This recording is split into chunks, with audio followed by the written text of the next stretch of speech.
নমস্কার, আমি ডক্টর আশিস ভট্টাচার্য। আমি পিয়ারলেস হসপিটালের নিউরোসার্জন।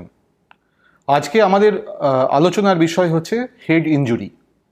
আমাদের দেশে হেড ইনজুরি প্রতি বছর প্রায় 1 লক্ষের বেশি মানুষের প্রাণ কেড়ে নেয় এবং প্রতি বছর 10 লক্ষের বেশি সিভিয়ার হেড ইনজুরি নিয়ে মানুষ ভর্তি হয় বিভিন্ন হসপিটালে।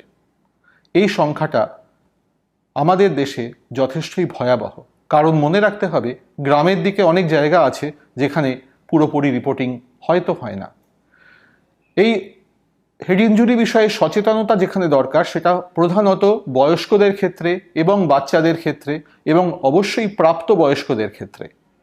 প্রাপ্তবয়স্কদের ক্ষেত্রে দেখা গেছে যে আমাদের দেশে যত হেড ইনজুরি হয় তার শতকরা 60% হয় রোড ট্রাফিক অ্যাক্সিডেন্ট, গাড়ির অ্যাক্সিডেন্ট, এবং তার মধ্যে 25% অফ দ্যাট 60 মানে 1/4 সেটা হয় যারা পথচারী তারা।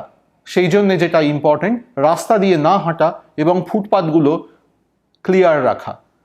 2 নম্বর যারা এফেক্টেড হয় তারা হয় 2 হুইলার 17% এবং যারা 4 wheeler 15% of the total severe head injury. Head injury হলে বাচ্চাদেরও অনেক সময় হয়, তারা খাট থেকে পড়ে যায় লাফাতে গিয়ে, কেউ কেউ গাছ থেকে পড়ে যায়, এমনকি ন্যাড়া ছাদ থেকেও পড়ে যেতে পারে।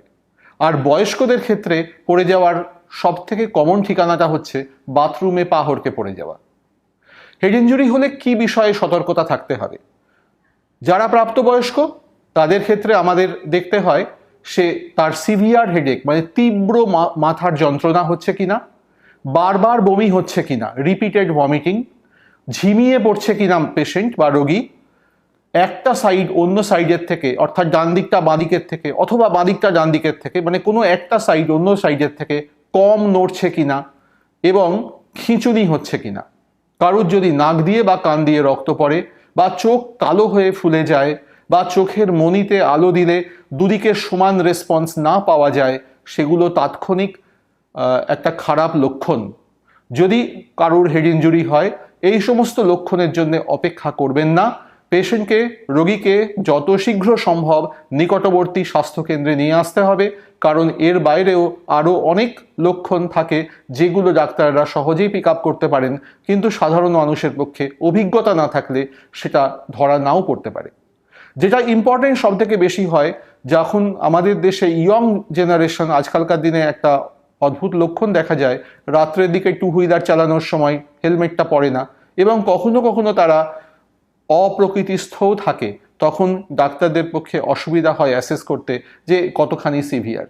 আর বাচ্চাদের ক্ষেত্রে যেহেতু খুব ছোট বাচ্চারা কথা বলতে পারে না, তাদের ক্ষেত্রে অ্যাসেসমেন্ট করাটাও কঠিন হয়ে পড়ে। অ্যাসেসমেন্টের জন্যে গ্লাসগো কোমা স্কোর বলে একটা স্কোরিং সিস্টেম আছে, এটা চিকিৎসাবাদদের শাস্ত্রের অন্তর্গত। যদি বাচ্চা হয় তাহলে অবশ্যই লক্ষণ যেগুলো বলেছি সেগুলো না থাকলেও একটা হসপিটালে ভর্তি করতে হবে শীঘ্র। পিয়ারলেস হসপিটাল না হোক অন্য যে কোনো হসপিটাল, নিকটবর্তী কোনো হসপিটাল যেখানে ইকুইপড আছে মানে যেখানে সাপোর্ট সার্ভিস আছে সেখানে নিয়ে এসে তার ডাক্তারের তত্ত্বাবধানে তার অবজারভেশনের প্রয়োজন আছে।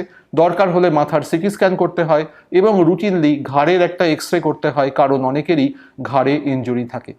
বয়স্কদের ক্ষেত্রে একটা সম্পূর্ণ অন্য জিনিস দেখা যায়।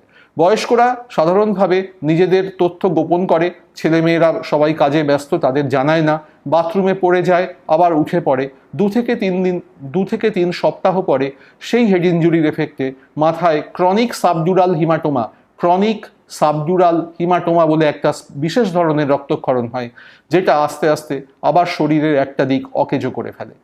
সুতরাং হেড ইনজুরির প্রথম যেটা ইম্পর্টেন্ট জিনিস সেটা হচ্ছে লক্ষণ যেগুলো বলা হলো, অর্থাৎ তীব্র মাথার যন্ত্রণা, বারবার বমি, খিঁচুনি হওয়া, নাক বা কান দিয়ে রক্ত পড়া, ঝিমিয়ে পড়া, এইগুলো সম্বন্ধে সচেতন থাকা এবং এর বাইরেও হতে পারে বলে যখনই হেড ইনজুরি হবে তাৎক্ষণিকভাবে অন্তত একজন মেডিকেল বিশেষজ্ঞের পরামর্শ নেওয়া এবং আমাদের এ বিষয়ে সচেতন থাকা যে কেউ যেন কখনো অ্যালকোহল নিয়ে ড্রাইভ না করে, রাস্তা দিয়ে না হাঁটে, সাইকেল যারা চলবে তারা ফুটপাতের পাশ দিয়ে যায় এবং এটাও আমাদের মনে রাখতে হবে 2 হুইলার চালানোর সময় যেন হেলমেট পরে চালানো হয়।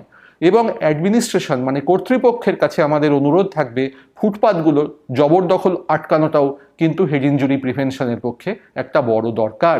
আর শিশুদের ক্ষেত্রে আর বয়স্কদের ক্ষেত্রে, যারা অল্প বয়স্ক মানুষজন, যারা যুবক যুবতী, তাদের কিন্তু তাদের বাচ্চা বা বাবা মাদের জন্য বিশেষ সতর্কতা প্রয়োজন।